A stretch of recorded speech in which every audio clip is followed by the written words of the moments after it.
मेरे प्यारे देशवासियों, नमस्कार। इस वर्ष बारिश की अच्छी शुरुआत हुई है। हमारे किसान भाइयों बहनों को खरीफ की बुआई करने में अवश्य मदद मिलेगी। और एक खुशी की बात मेरे ध्यान में आई और मुझे बड़ा आनंद हुआ। हमारे देश में दलहन की और तिलहन की, पल्सेस की और ऑयल सीड्स की बहुत कमी रहती है। गरीब को दलहन चाहिए, खाने के लिए सब्जी वगैरह में थोड़ा तेल भी चाहिए। मेरे लिए खुशी की बात है कि इस बार जो बुवाई हुई है उसमें दलहन में करीब करीब 50% वृद्धि हुई है और तिलहन में करीब करीब 33% वृद्धि हुई है। मेरे किसान भाई बहनों को इसलिए सविशेष बधाई देता हूँ, उनका बहुत अभिनंदन करता हूँ। मेरे प्यारे देशवासियों, 26 जुलाई हमारे देश के इतिहास में कारगिल विजय दिवस के रूप में अंकित है। देश के किसान का नाता जमीन से जितना है उतना ही देश के जवान का भी है। कारगिल युद्ध में हमारा एक एक जवान 100 दुश्मनों पर भारी पड़ा। अपने प्राणों की परवाह न करके दुश्मनों की कोशिशों को नाकाम करने वाले उन वीर सैनिकों को शत शत नमन करता हूँ। करगिल का युद्ध केवल सीमाओं पर नहीं लड़ा गया, भारत के हर शहर हर गांव में इस युद्ध में योगदान था। ये युद्ध उन माताओं और बहनों ने लड़ा जिनका जवान बेटा या भाई करगिल में दुश्मनों से लड़ रहा था। उन बेटियों ने लड़ा जिनके हाथों से अभी पीहर की मेहंदी नहीं उतरी थी। पिता ने लड़ा कि अपने जवान बेटों को देखकर खुद को जवान महसूस करता था, और उस बेटे ने लड़ा जिसने अभी अपने पिता की उंगली पकड़कर चलना भी नहीं सीखा था। इनके बलिदान के कारण ही आज भारत दुनिया में सर उठाकर बात कर पाता है। और इसलिए आज कारगिल विजय दिवस पर इन सभी हमारे सेनानियों को मेरा शत शत प्रणाम। 26 जुलाई एक और दृष्टि से भी मैं जरा महत्वपूर्ण मानता हूं, क्योंकि 2014 में हमारी सरकार बनने के बाद कुछ ही महीनों में 26 जुलाई को हमने माईगॉव को प्रारंभ किया था। लोकतंत्र में जनभागीदारी बढ़ाने का हमारा संकल्प, जन जन को विकास के कार्य में जोड़ना। और मुझे आज एक साल के बाद ये कहते हुए खुशी है, करीब 2 करोड़ लोगों ने माईगॉव को देखा। करीब करीब 5.5 लाख लोगों ने कमेंट्स किए। और सबसे ज्यादा खुशी की बात तो ये है कि 50,000 से ज्यादा लोगों ने पीएमओ एप्लीकेशन पर सुझाव दिए। उन्होंने समय निकाला, माइंड अप्लाई किया, इस काम को महत्वपूर्ण माना। और कैसे महत्वपूर्ण सुझाव आए। कानपुर से अखिलेश वाजपेयी जी ने एक अच्छा सुझाव भेजा था कि विकलांग व्यक्तियों को रेलवे के अंदर IRCTC वेबसाइट के माध्यम से कोटा वाला टिकट क्यों नहीं दिया जाना चाहिए। अगर विकलांग को भी टिकट पाने के लिए वही कठिनाइयां झेलनी पड़े, कितना उचित है। अब यूं तो बात छोटी है, लेकिन न कभी सरकार में किसी को ये ध्यान आया, न कभी इस पर सोचा गया। लेकिन भाई अखिलेश वाजपेयी के सुझाव पर सरकार ने गंभीरता से विचार किया और आज हमारे विकलांग भाइयों बहनों के लिए इस व्यवस्था को लागू कर दिया गया। आज जो लोगो बनते हैं, टैगलाइन बनते हैं, कार्यक्रम की रचना होती है, पॉलिसी बनती है, माईगॉव पर बहुत ही सकारात्मक सुझाव आते हैं। शासन व्यवस्था में एक नई फ्रेश एयर का अनुभव होता है, एक नई चेतना का अनुभव होता है। इन दिनों मुझे माईगॉव पर ये भी सुझाव आने लगे हैं कि मुझे 15 अगस्त को क्या बोलना चाहिए। चेन्नई से सुचित्रा राघवचारी, उन्होंने काफ़ी कुछ सुझाव भेजे हैं। बेटी बचाओ बेटी पढ़ाओ पर बोलिए, क्लीन गंगा पर बोलिए, स्वच्छ भारत पर बोलिए। लेकिन इससे मुझे एक विचार आया, क्या इस बार 15 अगस्त को मुझे क्या बोलना चाहिए? क्या आप मुझे सुझाव भेज सकते हैं? माईगॉव पर भेज सकते हैं, आकाशवाणी पर चिट्ठी लिख सकते हैं, प्रधानमंत्री कार्यालय में चिट्ठी लिख सकते हैं। देखें, मैं मानता हूँ शायद ये अच्छा विचार है कि 15 अगस्त के मेरे भाषण को जनता जनार्दन से सुझाव लिए जाए। मुझे विश्वास है कि आप जरूर अच्छे सुझाव भेजेंगे। एक बात की ओर मैं अपनी चिंता जताना चाहता हूँ। मैं कोई उपदेश देना नहीं चाहता हूँ और न ही मैं राज्य सरकार, केंद्र सरकार या स्थानीय स्वराज के संस्थाओं की इकाइयों की जिम्मेवारियों से बचने का रास्ता खोज रहा हूँ। अभी 2 दिन पहले मैंने दिल्ली की एक दुर्घटना के दृश्य पर मेरी नज़र पड़ी और दुर्घटना के बाद वो स्कूटर चालक 10 मिनट तक तड़पता रहा, उसे कोई मदद नहीं मिली। वैसे भी मैंने देखा है कि मुझे कई लोग लगातार इस बात में लिखते रहते हैं कि आप रोड सेफ्टी पर कुछ बोलिए, लोगों को सचेत कीजिए।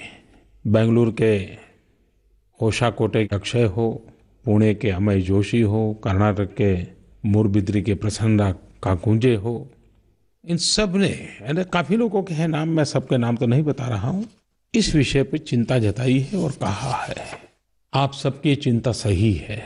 और जब आंकड़ों की तरफ देखते हैं तो हृदय हिल जाता है। हमारे देश में हर मिनट एक दुर्घटना होती है। दुर्घटना के कारण, रोड एक्सीडेंट के कारण हर 4 मिनट में एक मृत्यु होती है। और सबसे बड़ी चिंता का विषय ये भी है, करीब करीब 1/3 मरने वालों में 15 से 25 साल की उम्र के नौजवान होते हैं और एक मृत्यु पूरे परिवार को हिला देता है। शासन को तो जो काम करने चाहिए वो करने ही चाहिए, लेकिन मैं माँ बाप से गुजारिश करता हूँ, अपने बच्चों को चाहे 2 व्हीलर चलाते हो या 4 व्हीलर चलाते हो, सेफ्टी की जितनी बातें हैं उस पर जरूर ध्यान देने का माहौल परिवार में भी बनाना चाहिए। कभी कभी हम ऑटो रिक्शा पर देखते हैं, पीछे लिखा होता है पापा जल्दी घर आ जाना, और पढ़ते हैं तो कितना टची लगता है। और इसलिए मैं कहता हूँ, ये बात सही है कि सरकार ने इस दिशा में काफ़ी नए इनिशिएटिव लिए हैं रोड सेफ्टी के लिए, चाहे एजुकेशन का मामला हो, रोड की रचना का इंजीनियरिंग हो, कानून को एनफोर्स करने की बात हो, या एक्सीडेंट के बाद घायल लोगों के इमरजेंसी केयर की बात हो। इन सारी बातों को ध्यान में रखते हुए road transport and safety bill हम लाने जा रहे हैं। आने वाले दिनों में नेशनल रोड सेफ्टी पॉलिसी और रोड सेफ्टी एक्शन प्लान का इम्प्लीमेंटेशन करने की दिशा में भी हम कई महत्वपूर्ण कदम उठाने के लिए सोच रहे हैं। एक और प्रोजेक्ट हम लिए हैं, आगे चल के इसका विस्तार भी होने वाला है, कैशलेस ट्रीटमेंट। गुड़गांव, जयपुर और वडोदरा, वहाँ से लेकर के मुंबई, रांची, रड़गांव, महुलिया राजमार्गों के लिए हम एक कैशलेस ट्रीटमेंट, और उसका अर्थ है कि पहले 50 घंटे पैसे है कि नहीं, पैसे कौन देगा कौन नहीं देगा, इन सारी चिंता छोड़ करके एक बार रोड एक्सीडेंट में जो घायल है उसको उत्तम से उत्तम सेवा कैसे मिले, सारवार कैसे मिले, उसको हम प्राथमिकता दे रहे हैं। देश भर में हादसों के संबंध में जानकारी देने के लिए टोल फ्री 1033 नंबर, एम्बुलेंस की व्यवस्था, ये सारी बातें। लेकिन ये सारी चीज़ें एक्सीडेंट के बाद की है।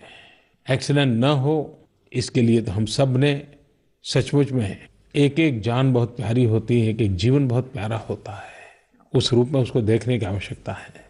कभी कभी मैं कहता हूँ कर्मचारी कर्मयोगी बने। पिछले दिनों कुछ घटनाएं मेरे ध्यान में आई, मुझे अच्छा लगा कि मैं आपसे बात करूँ। कभी कभार नौकरी करते करते इंसान थक जाता है और कुछ सालों के बाद तो ठीक है, तनख्वाह मिल जाता है, काम कर लेंगे, यही भाव होता है। लेकिन मुझे पिछले दिनों रेलवे के कर्मचारी के विषय में जानकारी मिली। नागपुर डिवीजन में विजय बिस्वाल करके टीटी है। अब उनको पेंटिंग का शौक है, अब वो कहीं पर भी जाके पेंटिंग कर सकते थे, लेकिन उन्होंने रेलवे को ही अपना आराध्य माना और वे रेलवे में नौकरी ही करते हैं और रेलवे के ही संबंधित भिन्न भिन्न दृश्यों का पेंटिंग करते रहते हैं। उनको एक आनंद भी मिलता है और उस काम के अंदर इतनी रुचि बढ़ जाती है। मुझे बड़ा ये उदाहरण देखकर अच्छा लगा कि अपने काम में भी कैसे प्राण तत्व लाया जा सकता है। अपनी रुचि, अपनी कला, अपनी क्षमता को अपने कार्य के साथ कैसे जोड़ा जा सकता है, ये विजय बिस्वाल ने बताया है। हो सकता है अब विजय बिस्वाल की पेंटिंग की चर्चा आने वाले दिनों में जरूर होगी। और भी मेरे ध्यान में एक बात आई, मध्य प्रदेश के हरदा जिले के सरकारी अधिकारियों की पूरी टीम, पूरी टोली ने एक ऐसा काम शुरू किया जो मेरे मन को छू गया और मुझे बहुत पसंद है उनका ये काम। उन्होंने शुरू किया ऑपरेशन मलयुद्ध। अब ये कोई उसका सुनते उनको लगेगा कुछ और ही बात होगी, लेकिन मूल बात यह है कि उन्होंने स्वच्छ भारत अभियान को एक नया मोड़ दिया है और उन्होंने पूरे जिले में एक अभियान चलाया है, ब्रदर नंबर 1, यानी वो सबसे उत्तम भाई जो अपनी बहन को रक्षाबंधन पर एक टॉयलेट भेंट करें। और उन्होंने बीड़ा उठाया है कि ऐसे सभी भाइयों को प्रेरित करके उनकी बहनों को टॉयलेट देंगे और पूरे जिले में खुले में कहीं माताओं बहनों को शौच न जाना पड़े। ये काम रक्षाबंधन के पर्व पर वो कर रहे हैं। देखिए रक्षाबंधन का अर्थ कैसा बदल गया। मैं हरदा जिले के सरकारी अधिकारियों की पूरी टीम को बहुत बहुत बधाई देता हूँ। अभी एक समाचार मेरे कान पे आए थे। कभी कभी मुझे छोटी छोटी चीजें बहुत मेरे मन को आनंद देती है, इसलिए मैं आपसे शेयर कर रहा हूँ। छत्तीसगढ़ के राजनांदगांव में केशला करके एक छोटा सा गांव है। उस गांव के लोगों ने पिछले कुछ महीनों से कोशिश करके टॉयलेट बनाने का अभियान चलाया और अब उस गांव में किसी भी व्यक्ति को खुले में शौच नहीं जाना पड़ता है। ये तो उन्होंने किया, लेकिन जब पूरा काम पूरा हुआ तो पूरे गांव ने, जैसे कोई बहुत बड़ा उत्सव मनाया जाता है वैसा उत्सव मनाया। गांव ने ये सिद्धि प्राप्त की, केशला गांव समस्त ने मिलकर के एक बहुत बड़ा आनंदोत्सव मनाया। समाज जीवन में मूल्य कैसे बदल रहे हैं, जनमन कैसे बदल रहा है और देश का नागरिक देश को कैसे आगे ले जा रहा है, इसके ये उत्तम उदाहरण मेरे सामने आ रहे हैं।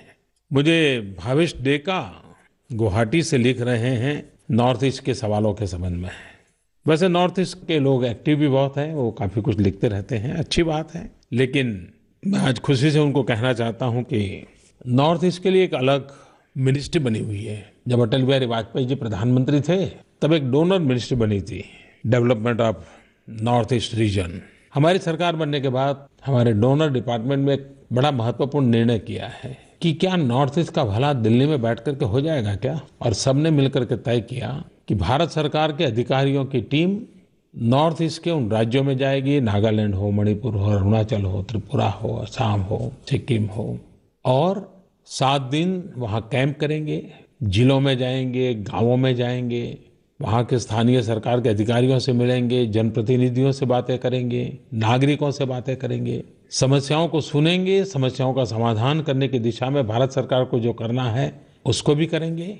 ये प्रयास आने वाले दिनों में बहुत अच्छे परिणाम लाएगा और जो अधिकारी जाकर के आते हैं उनको भी लगता है कि इतना सुंदर प्रदेश, उतने अच्छे लोग, अब इस इलाके को विकसित करके ही रहना है, उनकी समस्याओं का समाधान करके ही रहना है, इस संकल्प के साथ लौटते हैं। तो दिल्ली आने के बाद भी अब उनको वहां की समस्याओं को समझना भी बहुत सरल हो गया है। तो एक अच्छा प्रयास, दिल्ली से दूर दूर पूरब तक जाने का प्रयास, जो मैं एक्ट ईस्ट पॉलिसी कह रहा हूं ना, यही तो एक्ट है। मेरे प्यारे देशवासियों, हम सब इस बात के लिए गर्व करते हैं कि मार्स मिशन की सफलता का हमें आनंद होता है। अभी पिछले दिनों भारत ने PSLV C-28 ने यूके के 5 सैटेलाइट लॉन्च किए। भारत ने अब तक लॉन्च किए हुए ये सबसे ज्यादा हैवी वेट सैटेलाइट लॉन्च किए। ये खबरें ऐसी होती हैं कि कुछ पल के लिए आती हैं, चली जाती हैं, तो हमारा ध्यान नहीं जाता, लेकिन ये बहुत बड़ा अचीवमेंट है। लेकिन कभी कभी ये भी विचार आता है, आज हम युवा पीढ़ी से अगर बात करते हैं और उनको पूछें कि आप आगे क्या बनना चाहते हो, तो 100 में से बड़ी मुश्किल से एक आध कोई स्टूडेंट मिल जाएगा जो ये कहेगा कि मुझे साइंटिस्ट बनना है। साइंस के प्रति रुझान कम होना ये बहुत चिंता का विषय है। साइंस एंड टेक्नोलॉजी एक प्रकार से विकास का DNA है। हमारी नई पीढ़ी साइंटिस्ट बनने के सपने देखे, रिसर्च इनोवेशन में रुचि लें, उनको प्रोत्साहन मिले, उनकी क्षमताओं को जाना जाए, एक बहुत बड़ी आवश्यकता है। अभी भारत सरकार के मानव संसाधन मंत्रालय ने एक राष्ट्रीय आविष्कार अभियान शुरू किया है। हमारे राष्ट्र के पूर्व राष्ट्रपति डॉक्टर कलाम जी ने इसका आरंभ किया है। इस अभियान के तहत आईआईटी, एनआईटी, सेंट्रल और स्टेट यूनिवर्सिटी एक मेंटर के तौर पर जहाँ-जहाँ इस प्रकार की संभावनाएं हैं, वहाँ उन बालकों को प्रोत्साहित करना, उनको मार्गदर्शन करना, उनको मदद करना, उस पर ध्यान केंद्रित करने वाले हैं। मैं तो सरकार के आईएएस अफसरों को भी कहता रहता हूँ कि आप इतना पढ़ लिख करके आगे बढ़े हो, तो आप भी तो कभी सप्ताह में 2-4 घंटे अपने नज़दीक के किसी स्कूल कॉलेज में जाकर के बच्चों से जरूर बात कीजिए। आपका जो अनुभव है, आपकी शक्ति है, वो जरूर इन नई पीढ़ी को काम आएगी। हमने एक बहुत बड़ा बीड़ा उठाया है कि हमारे देश के गांवों को 24 घंटे बिजली मिलनी चाहिए कि नहीं मिलनी चाहिए। काम कठिन है, लेकिन करना है। हमने इसका शुभारंभ कर दिया है और आने वाले वर्षों में हम गांव को 24 घंटे बिजली प्राप्त हो, गांव के बच्चों को भी परीक्षा के दिनों में पढ़ना हो तो बिजली की तकलीफ ना हो, गांव में भी छोटे मोटे उद्योग लगाने हो तो बिजली प्राप्त हो। आज तो मोबाइल चार्ज करना हो तो भी दूसरे गांव जाना पड़ता है। जो लाभ शहरों को मिलता है वो गांव को मिलना चाहिए, गरीब के घर तक जाना चाहिए। और इसीलिए हमने प्रारंभ किया है दीनदयाल उपाध्याय ग्राम ज्योति कार्यक्रम। मैं जानता हूँ इतना बड़ा देश, लाखों गांव, दूर दूर तक पहुँचना है, घर घर पहुँचना है, लेकिन गरीब के लिए ही तो दौड़ना है। हम इसको करेंगे, आरंभ कर दिया है, जरूर करेंगे। आज मन की बात में भांति भांति की बातें करने का मन कर गया। एक प्रकार से हमारे देश में अगस्त महीना, सितंबर महीना त्योहारों का अवसर रहता है, ढेर सारे त्योहार रहते हैं। मेरी आप सबको बहुत बहुत शुभकामनाएं। 15 अगस्त के लिए आप जरूर मुझे सुझाव भेजिए। आपके विचार मेरे बहुत काम आएंगे। बहुत बहुत धन्यवाद।